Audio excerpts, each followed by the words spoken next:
इंसान की बर्बादी के कई कारण हो सकते हैं, लेकिन कुछ मुख्य कारण ऐसे हैं जो हर किसी को प्रभावित कर सकते हैं। इन कारणों को जानकर हम अपने जीवन को बेहतर बनाने के लिए कदम उठा सकते हैं। आज मैं आपको यह कहानी बताने जा रहा हूं कि इंसान की ऐसी कौन सी गलतियां होती हैं जो इंसान को बर्बाद कर देती हैं। अगर हम अपनी बर्बादी का कारण जान लें तो हम अपने जीवन को खुशहाल बना सकते हैं। बहुत समय पहले की बात है, एक नगर में एक धनी सेठ रहा करता था। उस सेठ के पास सभी प्रकार की सुख सुविधाएं थी, लेकिन उसकी कोई संतान नहीं थी। संतान के दुख में वह हमेशा चिंतित रहता था।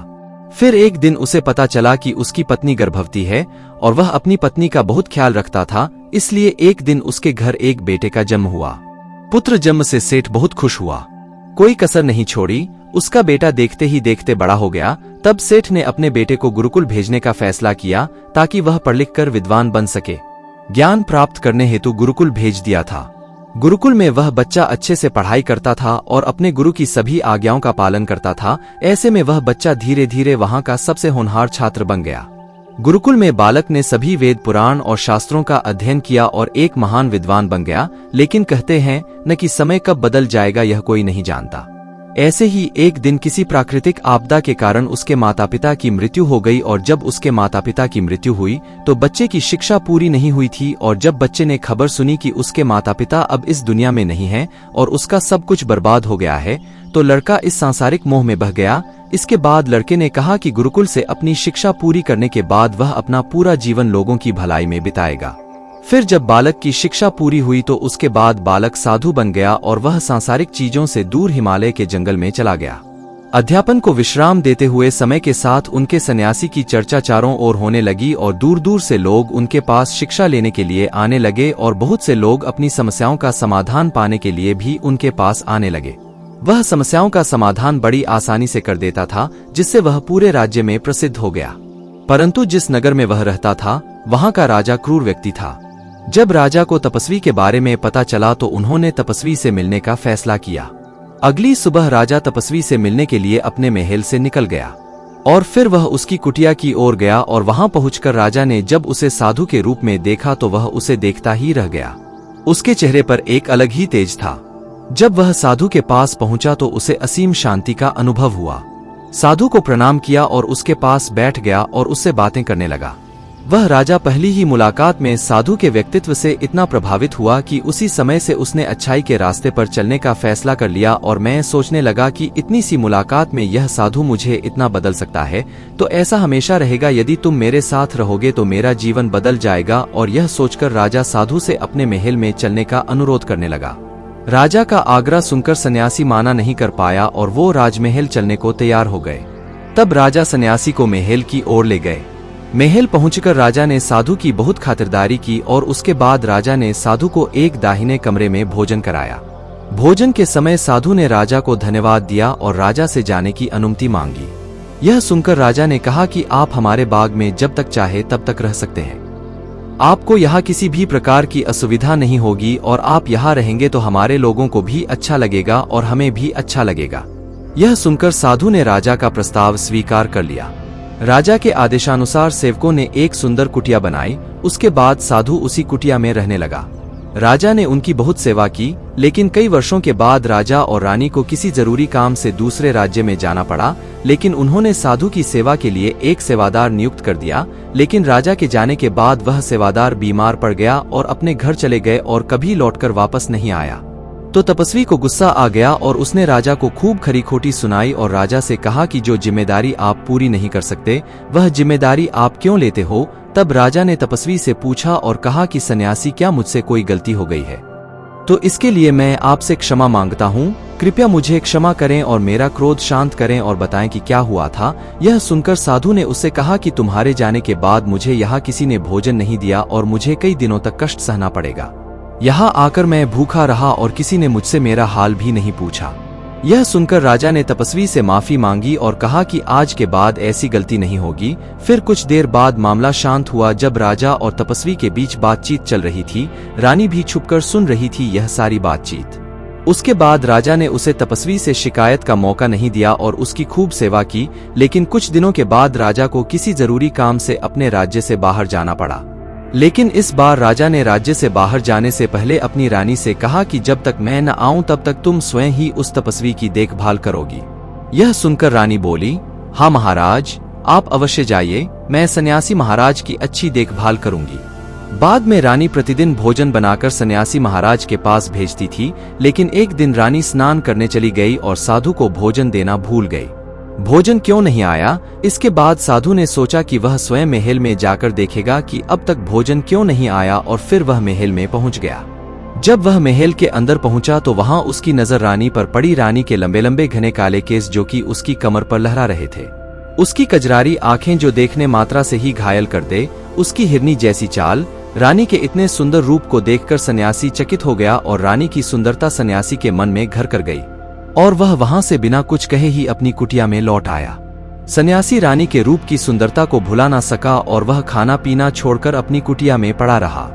उसने कई दिनों तक कुछ भी नहीं खाया, जिस वजह से वह बहुत कमजोर हो गया। फिर कुछ समय बाद राजा वापस लौटे और जब उसे सन्यासी की हालत का पता चला तो वह सीधे सन्यासी के पास पहुंच गए और बोले कि ही भगवान, क्या बात है, आपको क्या हो गया और आप इतने कमजोर कैसे हो गए? किस गहरी सोच में डूबे हो? क्या मुझसे कोई गलती हो गई है? तब साधु ने कहा, नहीं राजन, आपने कोई गलती नहीं की है। यह सुनकर राजा बोले, तो फिर क्या बात है, आप मुझे बताएं, मैं आपकी समस्या का समाधान अवश्य करूंगा। यह सुनकर तपस्वी ने राजा से कहा कि आपकी रानी की अद्भुत सुंदरता को देखकर मैं उसकी सुंदरता पर मोहित हो गया हूँ और अब मैं रानी के बिना नहीं रह सकता। यह सुनकर राजा हैरान हो गया और कुछ देर सोचने के बाद राजा ने उसे सन्यासी से कहा, मैं आपको रानी दे दूंगा। यह सुनकर सन्यासी बहुत प्रसन्न हुआ। फिर राजा सन्यासी को लेकर महल चले गए और जब राजा और सन्यासी महल पहुंचे तो उस दिन रानी ने अपने सबसे सुंदर वस्त्र और आभूषण पहने थे। फिर राजा रानी के पास गया। राजा ने रानी से कहा कि इस साधु की मदद करनी चाहिए, वह बहुत कमजोर स्थिति में जा चुका है और मैं नहीं चाहता कि एक बुद्धिमान व्यक्ति की हत्या का कलंक मेरे सिर पर लगे। राजा की यह बात सुनकर रानी ने राजा से पूछा कि आखिर इन सन्यासी के इस दुख का कारण क्या है। तो राजा ने रानी से कहा कि सन्यासी आपकी अद्भुत सुंदरता के दीवाने हो गए हैं। राजा की यह बात सुनकर रानी ने कहा कि राजन, आप चिंता मत करिए, अब आप सब कुछ मेरे ऊपर छोड़ दीजिए, मुझे पता है कि मुझे अब क्या करना है। आपके ऊपर ना तो सन्यासी की हत्या का पाप लगेगा और ना ही उसे मेरे पवित्र धर्म का नाश होगा। रानी की यह बात सुनकर राजा ने रानी को सन्यासी को सौंप दिया। उसके बाद सन्यासी रानी को लेकर कुटिया पर पहुंचे। जब रानी सन्यासी की कुटिया पर पहुंची, रानी ने सन्यासी से कहा कि हमें रहने के लिए घर चाहिए, हम इस झोपड़ी में नहीं रह सकते। यह सुनकर सन्यासी राजा के पास गया और राजा से जाकर बोला कि हे राजन, हमें रहने के लिए घर चाहिए। सन्यासी की बात सुनकर राजा ने उनके लिए घर का प्रबंध कर दिया। फिर सन्यासी रानी को लेकर घर पहुंचा। जब रानी सन्यासी के साथ उसके घर पर पहुंची तो रानी ने सन्यासी से कहा कि यह घर तो बहुत गंदा है और इसकी हालत बहुत खराब है, मैं इस घर में नहीं रह सकती। यह सुनकर सन्यासी फिर से राजा के पास गया और राजा के पास जाकर बोला कि हे राजन, जो आपने हमें घर दिया है उस घर की हालत बहुत खराब है। सन्यासी की बात सुनकर राजा ने उसे घर की हालत ठीक करवा दी। उसके बाद फिर रानी घर के अंदर गई और नहा धोकर बिस्तर पर आ गई। तभी साधु भी बिस्तर पर आ गया। फिर उसके बाद रानी ने साधु से कहा कि आप जानते हैं कि आप कौन हैं और क्या बन गए हैं?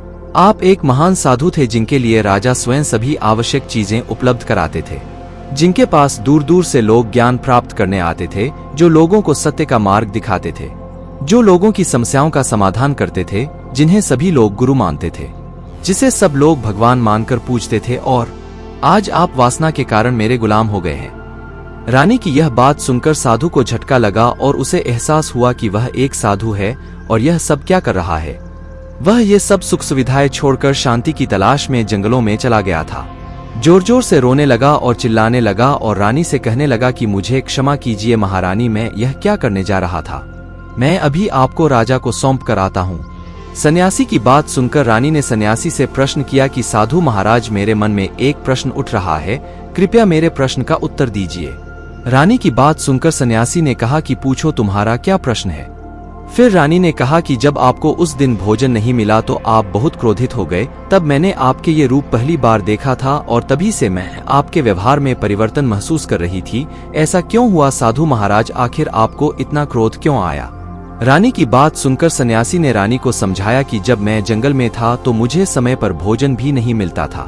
लेकिन जब मैं महल में आया तो महल में आने के बाद मुझे सारी सुख सुविधाएं मिली और फिर मैं इन सभी सुख सुविधाओं के मोह में फंस गया और मुझे इसके प्रति लगाव उत्पन्न हो गया और फिर मुझे इसको पाने का लालच उत्पन्न हो गया और जब मुझे यह नहीं मिला तो मेरे अंदर क्रोध उत्पन्न हुआ। फिर सन्यासी ने कहा कि महारानी, सच तो यह है कि अगर इच्छा पूरी नहीं हो तो क्रोध उत्पन्न होता है और अगर इच्छा पूरी हो जाए तो लालच बन जाता है। फिर सन्यासी ने रानी से कहा, यह इच्छा की पूर्ति ही मुझे वासना के द्वार तक लेकर आई है और मैं आपके प्रति आकर्षित हो गया। इसके बाद वो सन्यासी रानी को लेकर राजा के पास गया और बोला कि राजन, मुझे क्षमा कर दीजिए, मुझे अपनी गलती का एहसास हो गया है। यह लो आपकी रानी, मुझे यह सब नहीं चाहिए। मैं अपनी इच्छा के वशीभूत होकर यह गलत कार्य करने जा रहा था और अपने जीवन को बर्बाद कर रहा था, लेकिन अब मुझे सब कुछ समझ आ गया है। उसके बाद उस सन्यासी ने कहा कि हे राजन, मनुष्य की बर्बादी का कारण उसकी 4 आदतें बनती है और दुनिया की हर एक व्यक्ति के अंदर यह 4 अवगुण होते हैं, लेकिन जो व्यक्ति इन पर नियंत्रण कर लेता है वह दुख और परेशानियों से बच जाता है। वहीं जो व्यक्ति इन 4 दोषों पर नियंत्रण नहीं कर पाता है वो बर्बाद होने के कगार पर पहुंच जाता है। यह सुनकर राजा ने कहा कि महाराज, आप मुझे वो 4 आदतें बताइए जिससे कि मनुष्य की बर्बादी हो जाती है। फिर सन्यासी ने राजा को मनुष्य को बर्बाद करने वाली आदतों के बारे में बताया कि हे राजन, मनुष्य को बर्बाद करने वाली पहली आदत है इच्छा, क्योंकि इच्छा ही दुनिया की हर एक व्यक्ति के अंदर सबसे पहला अवगुण होता है और जो व्यक्ति अपनी इच्छाओं को नियंत्रण में नहीं रख पाता है वह जीवन के किसी भी क्षेत्र में सफल नहीं हो पाता है, क्योंकि जैसे ही उसकी एक इच्छा पूरी होती है वह दूसरी की ओर बढ़ने लगता है और दूसरी पूरी होती है तो तीसरी इच्छा उसके मन में जागृत हो जाती है और फिर ऐसे करते करते इच्छाओं पर नियंत्रण न होने के कारण इसी जाल में उलझा रहता है और दुखी रहता है। इसीलिए राजन, जब हम इच्छाओं पर नियंत्रण पा लेते हैं तो हम हमारे मन पर भी नियंत्रण पा लेते हैं और जब हमारा मन हमारे बस में होता है तो हमें सुखी प्राप्ति होती है। फिर जो हम चाहते हैं वही हमारे साथ होता है। फिर सन्यासी कहता है कि हे राजन, मनुष्य को बर्बाद करने वाली दूसरी आदत है वासना। वासना का जन्म हमारे मन में उठने वाली इच्छाओं से होता है। जिस प्रकार इच्छा का कोई अंत नहीं होता और मनुष्य वासना के जाल में फंसता ही चला जाता है, वासना के वशीभूत होकर मनुष्यों को कुछ भी नजर नहीं आता है। आज तक जितनी भी लड़ाइयां हुई है उनका सबसे बड़ा कारण स्त्री को पाने की इच्छा ही रही है। स्त्री के प्रेम में वशीभूत होकर राजा महाराजाओं ने आज से पहले बहुत सारे युद्ध किए हैं। रावण भी संसार का सबसे बुद्धिमान व्यक्ति था, लेकिन उसने भी माता सीता की सुंदरता की जाल में फंसकर अपना सब कुछ बर्बाद कर लिया। उसकी मृत्यु का कारण एक स्त्री ही बनी थी। कई राजा महाराजा तो युद्ध में इसलिए हार गए क्योंकि वो लोग स्त्रियों से रासलीला रचने में ही रह गए। ईश्वर ने तो स्त्री की उत्पत्ति इस संसार को बढ़ाने के लिए की है, लेकिन आजकल लोगों ने इसे अपनी वासना का शिकार बना लिया है, अपने मनोरंजन का साधन समझने लगे हैं और जब उन्हें अपना यह मनोरंजन नहीं मिलता तो वो पागल हो जाते हैं और ना जाने क्या क्या कर बैठते हैं। इसीलिए हे राजन, जितना हो सके उतना वासना से दूर रहना चाहिए। फिर सन्यासी कहता है कि हे राजन, मनुष्यों को बर्बाद करने वाली तीसरी आदत है क्रोध, क्योंकि जब मनुष्य की वासना की पूर्ति नहीं होती है तो उसके अंदर क्रोध उत्पन्न हो जाता है और जब व्यक्ति को क्रोध आता है तो उस पर उसका नियंत्रण नहीं होता है और फिर वो क्रोध में आकर कहीं गलत निर्णय ले लेता है। वो दूसरों को भला बुरा कह देता है, गलियां निकल देता है और जब उनका क्रोध शांत होता है तो उन्हें अपनी गलती का एहसास हो जाता है, लेकिन तब तक तो सब कुछ बर्बाद हो चुका होता है। क्रोध के कारण मनुष्य के कई बने बनाए काम भी बिगड़ जाते हैं। जब मनुष्य के भीतर क्रोध उत्पन्न होता है तो वो अंदर से बहुत कमजोर हो जाता है और एक कमजोर मनुष्य कुछ भी नहीं कर सकता है, उसे कभी भी सफलता हासिल नहीं हो सकती। क्रोध हमारे भीतर तनाव को उत्पन्न करता है और अगर एक बार हम तनाव में चले गए तो हमारा पूरा जीवन बर्बाद हो जाता है। फिर सन्यासी कहता है कि हे राजन, मनुष्य को बर्बाद करने वाली चौथी आदत है लालच। हे राजन, लालच का फल सदैव बुरा होता है। लालच में पड़कर हम बहुत से लोगों का बुरा कर देते हैं। हर मनुष्य के जीवन में कभी ना कभी ऐसे लालच अवश्य आते हैं जब वह लालच कर बैठता है और अधिक पाने की लालसा में वह कुछ ऐसा कर बैठता है जिससे जो उसके पास था वह उसे भी गवा देता है। क्योंकि जैसे ही व्यक्ति की एक इच्छा पूरी होती है उसका लालच बढ़ जाता है और उसके मैन में और कई जन्म लेने लगती है। जो व्यक्ति लालच करता है वह कामयाबी से कोसों दूर रहता है, क्योंकि एक ना एक दिन लालच का दुश्मन सामने आता ही है। अगर हम समय रहते ही लालच को त्याग दें और उसकी जाल में ना फंसे तो हम एक सफल व्यक्ति अवश्य बन सकते हैं। फिर अंत में सन्यासी राजा से कहता है कि हे राजन, अगर मनुष्य चारों आदतों को छोड़ देता है तो उसे जीवन में सफल होने से कोई नहीं रोक सकता। जो इन आदतों को नहीं छोड़ता है उसे जीवन में बर्बाद होने से कोई नहीं रोक सकता। मैं एक सन्यासी होकर इसकी जाल में फंस गया था, तो सामान्य मनुष्य तो इससे बच नहीं सकता। इसीलिए हे राजन, मनुष्यों को इन आदतों से हमेशा बचाना चाहिए। तो दोस्तों, उम्मीद करता हूं आपको इस कहानी से एक अच्छी सीख मिली होगी। यह कहानी आपको कैसी लगी हमें कमेंट बॉक्स में कमेंट करके जरूर बताएं और साथ ही इस कहानी को अपने दोस्तों के साथ जरूर शेयर करें ताकि उन्हें भी इस कहानी से कुछ सीखने को मिल सके। धन्यवाद।